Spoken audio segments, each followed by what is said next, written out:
kita untuk menjadi orang yang kaya.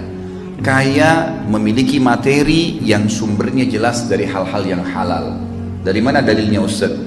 Bisa nggak dijelaskan kepada kami? Bukankah orang miskinnya muslimin lebih dulu masuk ke dalam surga sebelum orang kaya? Sebagaimana disebutkan dalam hadis sahih, saya akan menjawab iya.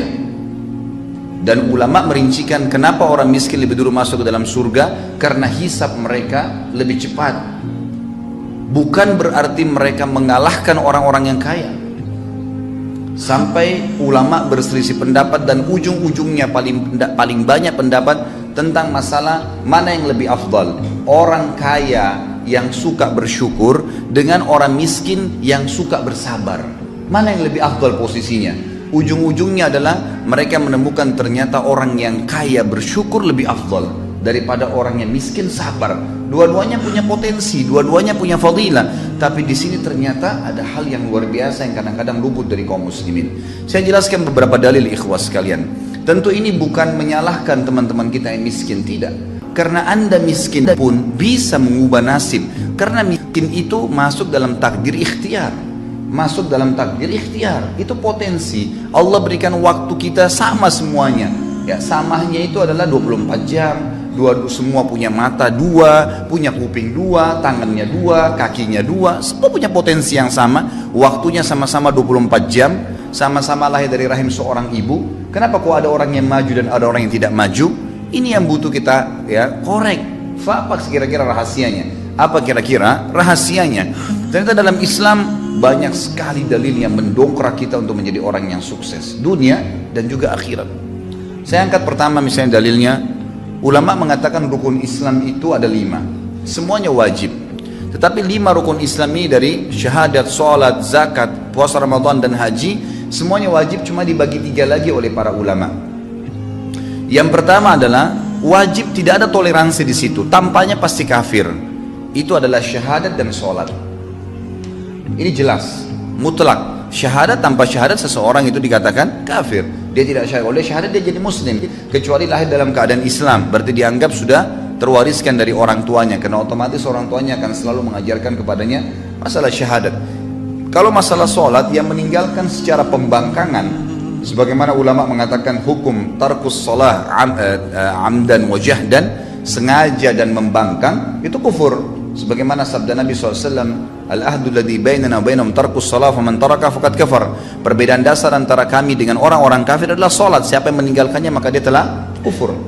Yang kedua, ikhwan dan akhwat sekalian, rahiman rahimakumullah, adalah rukun Islam yang wajib tapi masih bisa diganti di waktu yang lain.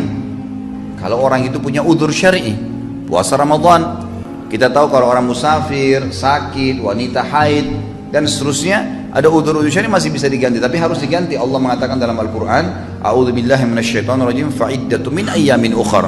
Gantilah di hari-hari yang lain, ada toleransinya. Yang ketiga yang jadi saksi bahasan kita, wajib tapi bagi yang mampu, zakat dan haji. Perhatikan apa kata para ulama. Banyak orang Islam salah faham dengan 2 rukun ini.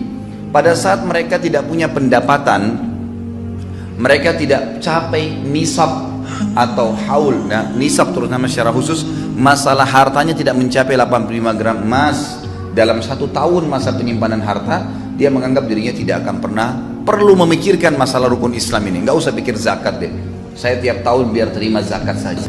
Ini pemahaman yang salah.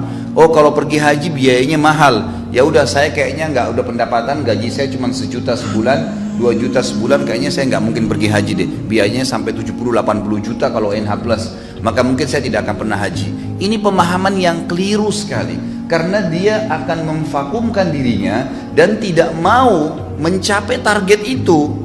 Padahal sebenarnya seorang muslim, kata ulama, wajib baginya minimal niat, mengatakan, ya Allah, mudah-mudahan satu waktu berdoa kepada Allah, saya dari tadinya menerima zakat, memberikan zakat. Bukan mustahil Allah ganti keadaannya. Lalu dia ikhtiar memasang program, kalau tahun ini saya terima zakat, tahun depan saya ingin memberikan zakat. Dengan niat yang saleh, niat yang baik, maka akan Allah SWT mudahkan jalannya, dan dia juga akan menjadikan atau mengatur program-program agar bisa mengeluarkan zakat. Tahun depan belum bisa, tahun depannya lagi. Yang penting, ya Allah, jangan buat saya meninggal kecuali saya sudah mengeluarkan zakat. Itu sebuah niat yang tulus. Begitu pula dengan haji. Ya Allah, sebelum saya meninggal saya ingin mengerjakan haji tahun depan, 2 tahun lagi, 3 tahun lagi, mulai menabung. Allah SWT berkahi. Berapa banyak orang yang menabung, ikhwah akhwat sekalian, subhanallah, dananya baru 10 juta, tapi karena ada temannya, ada kerabatnya yang tahu dia nabung untuk haji, lalu dilengkapkan pada tahun depannya, sudah kamu pergi haji, saya biayain selebihnya. Itu banyak terjadi. Akhirnya kan terpenuhi rukun Islamnya dengan niat dan tekad yang baik. Ini penting sekali. Dan ini sekaligus mendobrak ya pemahaman umat Islam bahwasanya lebih baik ya dalam keadaan miskin dan susah daripada keadaan kaya. Ini pemahaman yang salah. Dan Anda semua mampu untuk keluar daripada belenggu itu sebenarnya. Kaum muslimin, nanti akan kita lihat bagaimana keadaan para sahabat yang luar biasa, kehidupan mereka dipenuhi dengan ya kegemerlapan kekayaan dunia yang terjelas sumber dari yang halal, dan juga bagaimana mereka melakukan atau mengeluarkan harta tersebut untuk ya agama ini dan untuk meraih surga dengan harta tadi.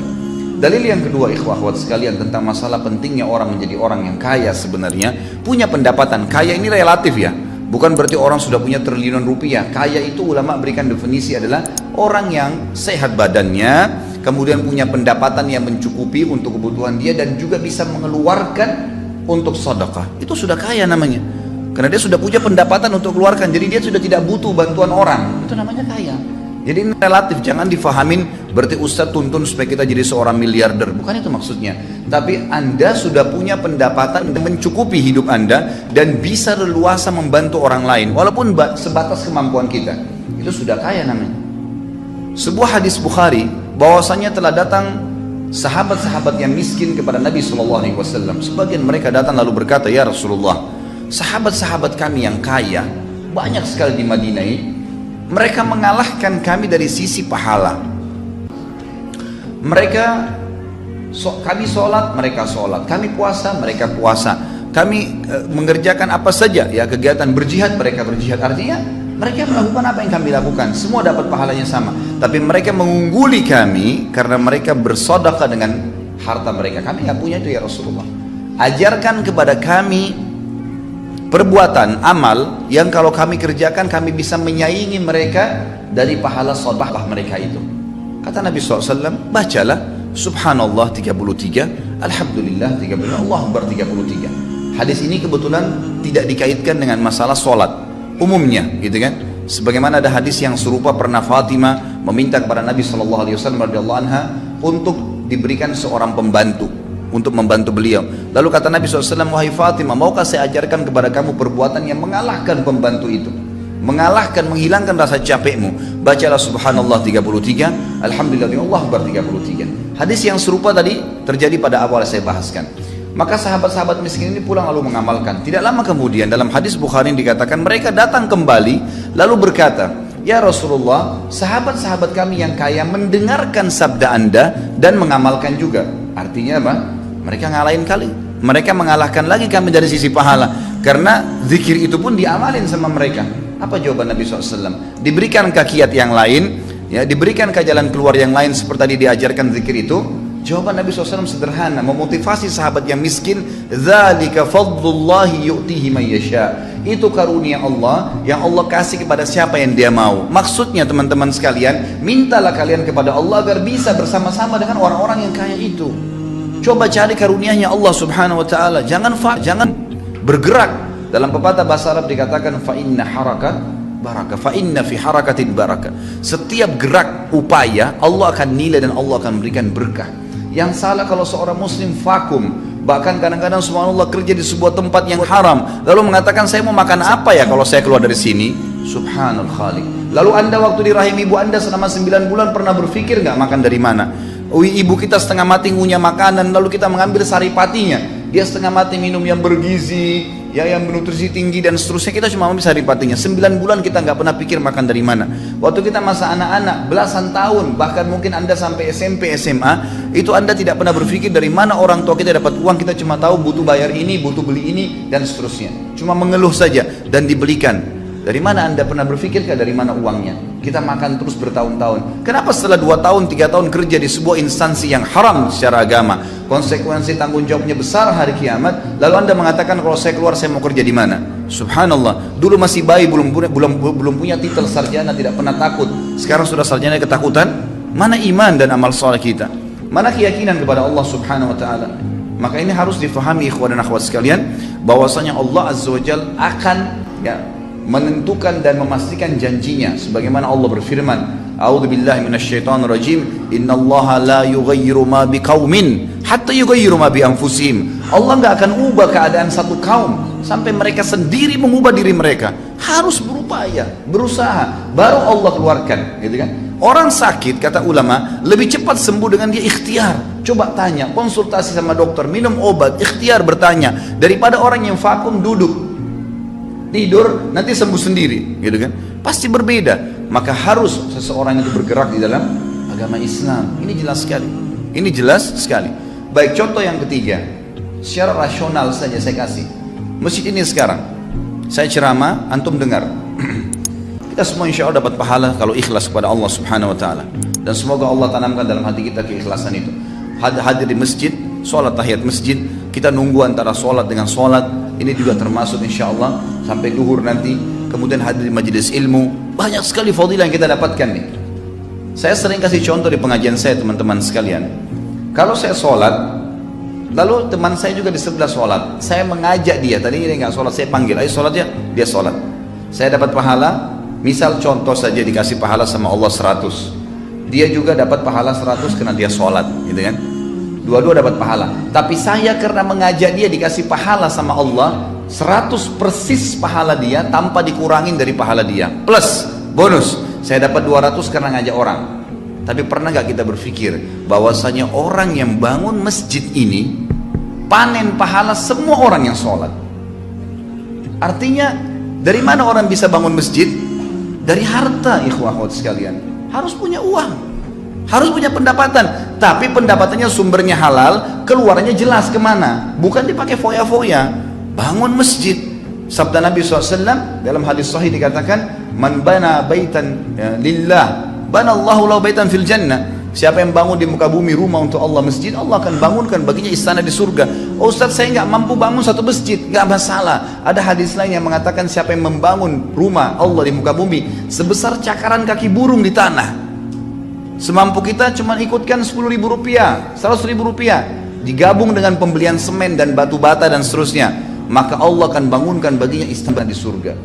Jadi beda, orang yang menggunakan harta itu besar sekali gitu kan, dia akan dapatkan pahala. Bayangkan kalau masjid ini menampung 1.000 orang misalnya, atau 2.000 orang, setiap orang yang sholat berapa banyak pahala yang didapatkan. Sementara tadi saya kalau ngajak teman saya 1 orang, saya sudah dapat pahala dia. Bagaimana dengan orang yang bangun masjid ini? Rumah anak yatim, perbaikan jalan, banyak sekali kegiatan-kegiatan sosial, mencetak Al-Quran, kan? Belum lagi kalau kita bicara jihad di jalan Allah Subhanahu Wa Taala. Dan ini peran yang paling besar dari Uthman bin Affan yang akhirnya membeli surga dengan hartanya.